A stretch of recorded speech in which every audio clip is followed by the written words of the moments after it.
नमस्कार विद्यार्थी मित्रांनो, क्रिएटिव्ह मॅथ्स मराठी या आपल्या लाडक्या युट्यूब चॅनलमध्ये तुमच्या सगळ्यांचं पुन्हा एकदा सहर्ष स्वागत आहे. आज आपण चर्चा करूया आता आठवीचं प्रकरण 5वं विस्तार सूत्रे आणि त्यामधला सराव संच 5.2 आज आपण बघतोय. तर मित्रांनो बघूयात सराव संच 5.2. जाऊयात पुढे जाण्याच्या अगोदर एक छोटीशी रिक्वेस्ट आहे. जर नवीन असाल आपल्या चॅनलवर, अजूनपर्यंत तुम्ही आपला चॅनल सबस्क्राईब नसेल केला तर आत्ताच आपला चॅनल सबस्क्राईब करा आणि त्या बाजूला असलेलं बेलचं बटन दाबायला विसरू नका. तर पटकन जाऊयात पुढे. विस्तार सूत्रे समजून घेताना मित्रांनो पहिलं जे काही पहिली जी काही गणितं आपल्याला दिसतात सगळी, तर ही गणितं समजून घेण्याच्या अगोदर आपल्याला हे जे सूत्र आहे हे समजून घेणं गरजेचं आहे. हे सूत्र आपल्याला माहिती पाहिजे. a अधिक b कंसाचा घन याचा विस्तार काय होतो? a घन अधिक 3a वर्ग b अधिक 3ab वर्ग अधिक b चा घन. तर हे सूत्र पाठ पाहिजे. या सूत्रावर आधारितच सगळी गणित आहे. या एकाच सूत्राचा वापर आपल्याला या संपूर्ण सराव संचामध्ये करायचा आहे. एकदम सिंपल विषय. बघा k अधिक 4 चा घन. आता हे करत असताना मी काय करणार बघा, k अधिक 4 चा घन. k म्हणजे a आणि 4 म्हणजे b. म्हणजे या सूत्रामध्ये a च्या जागेवर तुम्हाला काय घ्यायचं आहे? k आणि b च्या जागेवर तुम्हाला 4 लिहायचंय. बाकी काहीच करायचं नाही. जसं की a चा घन, a च्या जागेवर k आहे म्हणून k चा घन. त्याच्यानंतर अधिक 3 गुणिले a चा वर्ग, a च्या जागेवर k आहे म्हणजे k चा वर्ग, गुणिले b, b म्हणजे 4, अधिक परत 3 गुणिले a म्हणजे k आहे आणि गुणिले b चा वर्ग, b ची किंमत 4 आहे म्हणजे 4 चा वर्ग, अधिक b चा घन, b ची किंमत b च्या जागेवर 4 आहे म्हणून 4 चा घन. अशा प्रकारे आपल्याला या सूत्राचा वापर करायचा आहे. मी परत एकदा नीट समजून सांगतो काय केलं. फक्त या सूत्रामध्ये a च्या जागेवर k लिहिलं आणि b च्या जागेवर 4 लिहिलं. जसं की a चा घन आहे, a च्या जागेवर k चा घन, मग 3 आहेत 3 लिहिले, मग a चा वर्ग आहे, a च्या जागेवर k आहे म्हणून k चा वर्ग, त्यानंतर b आहे, b च्या जागेवर 4 आहे म्हणून 4, नंतर अधिकचं चिन्ह, मग 3 लिहिले, a च्या जागेवर k लिहिलं कारण a च्या जागेवर इथं k आहे आणि b चा वर्ग म्हणजे इथं b च्या जागेवर 4 आहे म्हणून 4 चा वर्ग, अधिक b चा घन, b च्या जागेवर 4 आहे म्हणून 4 चा घन. एवढंच केलं. आता कॅल्क्युलेशनचाच भाग आपल्याकडे येतो. याच्यामध्ये k चा घन बाबा जसाच्या तसा राहील, अधिक 3 बघा 3 चौक 12, 12 k चा वर्ग, अधिक 3 गुणिले k 3k, गुणिले 4 चा वर्ग 16, अधिक 4 चा घन 64. मग आता इथं काय राहील बाबा? k चा घन आपल्या जागेवर, अधिक 12k वर्ग आपल्या जागेवर, अधिक 16 गुणिले 3, 16 त्रिक 48 आणि k आहे म्हणून 48k आणि अधिक 64. आलं माझं उत्तर. तर मित्रांनो अशा प्रकारे या सूत्राचा वापर करायचा. आता इथं जर तुम्ही बघितलं 7x अधिक 8y याचा घन, आता याचा विस्तार मला करायचा आहे. तर याचा कसा करणार? पहिला a चा घन, इथं a च्या जागेवर 7x, b च्या जागेवर 8y, a चा घन a च्या जागेवर 7x आहे म्हणून 7x चा घन, अधिक 3 गुणिले a वर्ग b, a च्या जागेवर 7 आहे म्हणून 7x चा वर्ग आणि b च्या जागेवर 8y आहे म्हणून 8y. काय केलं? 3a वर्ग b, 3a च्या जागेवर 7x आहे म्हणून 7x चा वर्ग आणि गुणिले b च्या जागेवर 8y आहे म्हणून गुणिले 8y. त्याच्यानंतर अधिक 3ab वर्ग, 3ab वर्ग, a च्या जागेवर 7x लिहा, b वर्गाच्या जागेवर 8y चा वर्ग लिहा, म्हणून इथं लिहिलं 7x आणि 8y चा, 7x गुणिले 8y चा वर्ग, अधिक b चा घन, b च्या जागेवर 8y आहे मग 8y चा घन लिहा, इथं लिहायचं 8y चा घन. ठीक आहे. आता बघा 7 चा घन किती बाबा? 343 येतो आणि x चा घन x घन, अधिक 3 8 24 गुण 24 आणि हा y आहे म्हणून इथं लिहिले 24y, गुणिले 7x चा वर्ग, 7 चा वर्ग 49 आणि x चा वर्ग x वर्ग, अधिक 3 7 21 म्हणून 21x, गुणिले 8 चा वर्ग 64, y चा वर्ग y वर्ग आणि 8 चा घन येतो 512, 512 आणि y चा घन y घन. आता बघा 343 x चा घन आपल्या जागेवर, अधिक 24 गुणिले 49, हा गुणाकार किती येतो बघा? 49 ला 24 ने गुणा. बघा 9 चौक 36 चे 6 हातच्याला 3, 4 चौक 16 आणि 3 17 18 19, 196 आले. एक शून्य घेतलं, 92 18 चे 8 हातच्याला 1, 22 चौक 8 आणि 1 9, 6 9 आणि 8 17 चे 7 हातच्याला 1, 9 10 आणि 11, 1176 वाय आणि एक्सचा वर्ग, म्हणजे तुम्ही पहिला एक्स वर्ग लिहू शकता, मग वाय लिहू शकता. अधिक 21 गुणिले 64 करा आता, किंवा 64 गुणिले 21 करा. काय करायचं ते करा. 1 चौक 4, 1 सक 6, 1 0, 2 चौक 8, 2 सक 12, 4, 8 आणि 6 14चे 4, हातच्याला 1, 2 आणि 1 3, 1344. इथं लिहा अधिक 1344 एक्स वायचा वर्ग, एक्स वायचा वर्ग. एकदा परत कॅल्क्युलेशन करा. 1 चौक 4, 1 सक 6, त्याच्यानंतर 2 चौक 8, 2 सक 12, इथं 4, 8 आणि 6 14चे 4, हातच्याला 1, 2 आणि 1 3, आणि हा एक आपला जसा जसा 1344. त्याच्यानंतर इथं 512 वायचा घन जसाच्या तसा. तर एकंदरीत अशा प्रकारे हे सगळं कॅल्क्युलेशन आपल्याला करता येईल. मित्रांनो, इथं कॅल्क्युलेशनचा भाग अतिशय महत्वाचा आहे आणि एकदम सिंपल गणित आहे. ठीक आहे, तर मी बाजूला होतोय, याचा जर तुम्हाला स्क्रीनशॉट वगैरे घ्यायचा असेल तर तुम्ही घेऊ शकता. ठीक आहे, यानंतर आपण पुढे जाऊयात. बघा, प्रत्येक गणित आपल्यासाठी खूप महत्वाची आहे. एक रिक्वेस्ट आहे पुढे जाण्याच्या अगोदर, बऱ्याच मुलांनी अजूनपर्यंत आपला चॅनल सबस्क्राईब नाही केला, तर ज्यांनी चॅनल सबस्क्राईब नसेल केला त्यांना सगळ्यांना रिक्वेस्ट आहे मित्रांनो, सबस्क्राईब नसेल केला तर पटकन चॅनल सबस्क्राईब करा. आणि नुसताच चॅनल सबस्क्राईब नका करू, त्याच्या बाजूला एक बेलचं बटन आहे, ते सुद्धा दाबा, जेणेकरून आम्ही अपलोड केलेल्या प्रत्येक नवीन व्हिडिओची नोटिफिकेशन तुमच्यापर्यंत पोहोचेल. पुढची गणितं बघूया आता. बघा, याच्यामध्ये काही गणित आहेत. आता इथे बघा, आता याच्यामध्ये हे जे पहिलं जे एक्झाम्पल आपल्याला इथं दिसतंय, 7 अधिक यमचा घन. इथे काय करणार बघा, 7 अधिक यम आणि त्याचा घन आहे आपल्याकडे. मग इथे मी काय करणार, पहिली गोष्ट एचा घन, एच्या जागेवर 7, बीच्या जागेवर एम. बाकी काय करू नका, काय मोठा एव्हरेस्ट जाऊन झेंडा नाही लावायचा. एच्या जागेवर 7 लिहायचं आणि बीच्या जागेवर, 1 मिनिट जरा व्यवस्थित दिसत नाही सगळ्यांना, 1 मिनिट जरा. हा, ओके, आता दिसेल.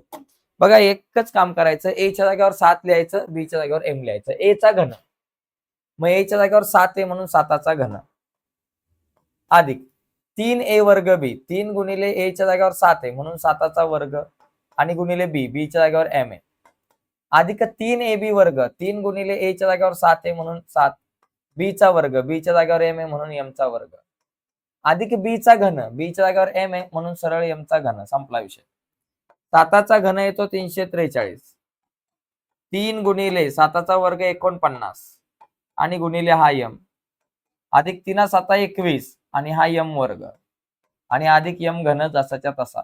कॅल्क्युलेशनचा भाग आहे पुढचा. 343 49 गुणिले 3, बघा 3 9 27, हातच्या लावले 2, 3 चौक 12, बघा 3 9 27, हातच्या लावले 2, 3 चौक 12 13 14, 147 यम, अधिक 21 यमचा वर्ग आणि अधिक यमचा घन झाला. तर हे सोपी सोपी गणित आहे, जास्त काय अवघड नाही, फक्त सूत्रात किमती टाकायच्यात आणि कॅल्क्युलेशन व्यवस्थित करता आलं पाहिजे. 52चा घन, 52ची फोड करा. 52 म्हणजे 50 अधिक 2 आणि मग त्याचा घन, असा मला करायचा आहे 52चा विस्तार. समजलं का? 52 म्हणजे 50 अधिक 2 आणि 50 अधिक 2. 52 म्हणजे 50 अधिक 2चा घन, म्हणजे आता ए अधिक बी चा घन या सूत्रामध्ये आलं.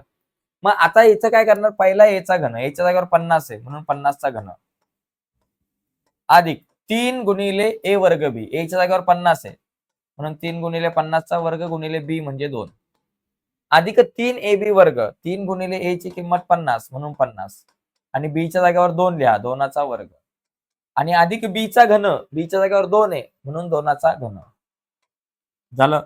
50चा घन 125 आणि त्याच्यावरती 1 2 3 शून्य, कारण 5चा घन 125 म्हणून 50चा घन 125 वरती 3 शून्य लिहून टाकायचे, अधिक 3 सक 12, सॉरी 3 दुने 6, आणि गुणिले 50चा वर्ग, 5चा वर्ग 25 म्हणून 50चा वर्ग 2500, 25च्या पुढे 2 शून्य, अधिक 3 5 15 म्हणून 50 त्रिक 150 गुणिले 2चा वर्ग 4 आणि 2चा घन 8.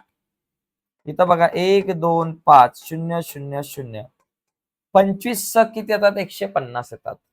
25 सक 150 आणि त्याच्या पुढे हे 1 2 0 झालं. 25 सक 150, त्याच्या पुढे 2 शून्य, आणि 15 चौक 60 म्हणून 150 चौक 600, आणि अधिक हे आपले 8.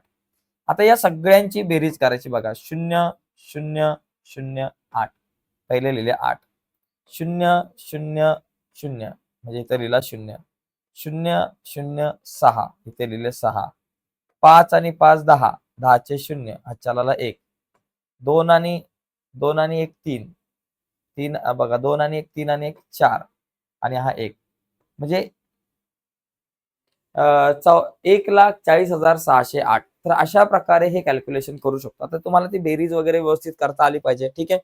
तर याचा स्क्रीनशॉट वगैरे तुम्ही घेऊ शकता. आता आपण पुढे जाऊयात. ठीक आहे. पुढचा प्रश्न या ठिकाणी आपल्याला आता बघायचा आहे. एकूण 8 प्रश्न आहेत उपप्रश्न. 4 झालेत, अजून 4 बाकी आहेत. सोपे सोपे प्रश्न आहेत. फक्त सूत्रात किमती टाकायच्या. आता 101 चा घन. बघा एकदम सिंपल विषय. 101 चा घन म्हणजे काय? 101 म्हणजे काय बाबा? 100 अधिक 1 चा घन. 101 चा घन म्हणजे 100 अधिक 1 चा घन. पहिली पायरी मी काय करणार बाबा? ए चा घन. सूत्रात किमती टाकाया. ए चा घन, ए च्या जागेवर 100 म्हणून 100 चा घन अधिक 3 ए वर्ग बी, ए च्या जागेवर 100 म्हणून 3 100 चा वर्ग गुणिले बी ची किंमत एकच आहे, अधिक 3 ए बी वर्ग, 3 गुणिले ए ची किंमत 100, बी चा वर्ग म्हणजे एकाचा वर्ग, अधिक बी चा घन म्हणजे एकाचा घन झाला. आता 100 चा घन किती? 1. 100 वरती 1 2 3 4 5 6 शून्य. 100 चा घन म्हणजे एकावरती 6 शून्य, अधिक 3 गुणिले हा 1 3 आणि 100 चा वर्ग 1 2 3 4 एकावर 4 शून्य, 3 गुणिले 100 300 आणि गुणिले हा 1 आणि अधिक एकाचा घन 1. आता बघा एकावर 1 2 3 4 5 6 शून्य, 3 गुणिले 1 3 झाला आणि ह्या तीनावरती 1 2 3 4 शून्य, अधिक 300 गुणिले 1 300 आणि अधिक 1. आता यांची बेरीज करा. बघा एकावर 1 2 3 4 5 6 शून्य, दुसरा तीनावर 4 शून्य, तीनावर 1 2 3 4 शून्य, नंतर तीनावर 2 शून्य आणि हा 1. बघा 1 0 3 0 3 0 1 1 0 3 1 0 3 0 बघा 1 0 3 0 3 0 1 असं उत्तर आलं आपल्याकडं. 103 03 01 म्हणजे 10,30,301 वगैरे उत्तर आहे. तर अशा प्रकारे हे कॅल्क्युलेशनचा भाग आपल्याकडे आला. आता इथे बघा, इथे पण सेम प्रोसिजर आपल्याला करायचे. x अधिक 1 छेद x चा घन. तर पहिलं काय करणार मी? पहिला मी करणार a चा घन. a च्या जागेवर x आहे, इथे लिहून टाका x चा घन, अधिक 3 ए वर्ग बी, ए च्या जागेवर x आहे म्हणून 3 गुणिले x चा वर्ग आणि गुणिले बी, बी म्हणजे काय 1 छेद x, अधिक 3 ए बी वर्ग, 3 गुणिले ए च्या जागेवर x आहे, बी चा वर्ग, बी चा वर्ग म्हणजे 1 छेद x चा वर्ग आणि अधिक बी चा घन, बी च्या जागेवर 1 छेद x आहे म्हणून इथे लिहा 1 छेद x चा घन. बघा x घन आपल्या जाग्यावरती, अधिक इथं काय कट होईल? हा x चा वर्ग गेला, हा x गेला म्हणजे माझ्याकडे काय राहिले? फक्त 3x राहिले, अधिक 3x गुणिले एकाचा वर्ग 1 x चा वर्ग x वर्ग आणि अधिक एकाचा घन 1 x चा घन x घन. आता काय राहिलं बघा? हा वर्ग गेला, हा x गेला. आता जे काय राहिलं ते लिहून टाका. x चा घन अधिक 3x अधिक इथं 3 गुणिले 1 3, खाली राहिला x आणि अधिक 1 छेद हा x चा घन झालं. तर अशा प्रकारे हे कॅल्क्युलेशन नीट करता आलं पाहिजे. काळजीपूर्वक गणित सोडवा. ओके. आता ही 2 गणित बघा, याचा स्क्रीनशॉट वगैरे तुम्हाला घ्यायचा असेल तर तुम्ही घेऊ शकता. यानंतर आपण पुढे जाऊयात. पुढची 2 गणित आपल्याकडे शेवटची बाकी आहेत, ती बघू. ओके. तर बघा या ठिकाणी आता ही 2 गणित, सगळी गणित तसं बघायला गेलं तर सारखी आहे, काहीच फरक नाहीये. इथे बघा या गणितामध्ये मी काय करणार? पहिला ए चा घन, हा ए म्हणजे 2m, बी म्हणजे 1/5, ए चा घन म्हणजे 2m चा घन अधिक 3 ए वर्ग बी, ए च्या जागेवर 2m आहे म्हणून 2m चा वर्ग गुणिले बी च्या जागेवर 1/5 अधिक 3 ए बी चा वर्ग, ए च्या जागेवर 2m, बी चा वर्ग म्हणजे 1/5 चा वर्ग आणि अधिक बी चा घन, बी च्या जागेवर 1/5 आहे म्हणून 1/5 चा घन झाला विषय. आता 2m चा घन, 2 चा घन 8m चा घन m घन, 3 गुणिले 2 चा वर्ग 4m चा वर्ग m वर्ग आणि गुणिले 1/5 अधिक 3 दुने 6 म्हणजे 6m गुणिले 1 चा वर्ग 1 5 चा वर्ग 25 अधिक इथे 1 चा घन 1 5 चा घन 125. ओके. आता काय होईल बाबा? 8m चा घन अधिक 3 चौक 12 वर राहिले, 3 चौक 12 गुणिले 1 12 12m चा वर्ग आणि भागिले खाली 5 आहेत. 6m गुणिले 1 6m भागिले खाली 25 आहेत आणि अधिक 1/125 आहेत. झालं. तर अशा प्रकारे हे आपल्याला सोडवता येईल. आता पुढचं बघा, शेवटचं 8वं गणित. हे मी आता पटापट डायरेक्ट सांगतो. 8व्या गणितामध्ये काय बाबा, 5x अधिक 5 बघा 5x छेद y अधिक y छेद 5x त्याचा आहे इथं घन. आता इथं काय करणार मी, पहिला a चा घन, a च्या जागेवर 5x भागिले y, मग इथं लिहायचं 5x छेद y त्याचा करा घन, अधिक 3 गुणिले a वर्ग b, a च्या जागेवर 5x भागिले y त्याचा आहे वर्ग गुणिले b च्या जागेवर y छेद 5x, अधिक 3ab वर्ग, 3a च्या जागेवर 5x छेद y, 3 गुणिले 5x छेद y आणि b चा वर्ग म्हणजे b च्या जागेवर y छेद 5x त्याचा वर्ग, अधिक b चा घन, b च्या जागेवर y छेद 5x आहे म्हणून इथं लिहायचं y छेद 5x चा घन. झालं. आता कॅल्क्युलेशन करा. बघा काय होईल.